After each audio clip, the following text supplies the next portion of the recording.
Vasia Resort and Spa is located in Lasathi, Crete. It's just a short walk from the Sisi harbour, a few hundred meters to the east, and close to nearby beaches like Bufos and Avlaki. The surrounding area is quiet and green, with olive groves and hills inland and coastal cliffs, rocks by the sea.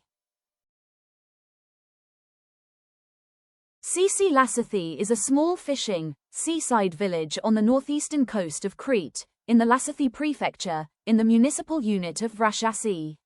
It is located roughly 41 to 43 kilometers east of Heraklion, about 25 to 30 kilometers northwest of Ias Nikolaos, and not far from Malia, approximately equals 5 to 8 kilometers.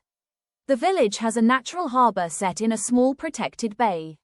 That gives it charm, and also shapes some of the beach, sea conditions. Discover Crete, discover Lasathi. Thank you for watching the video, and please don't forget to like this video and subscribe for more.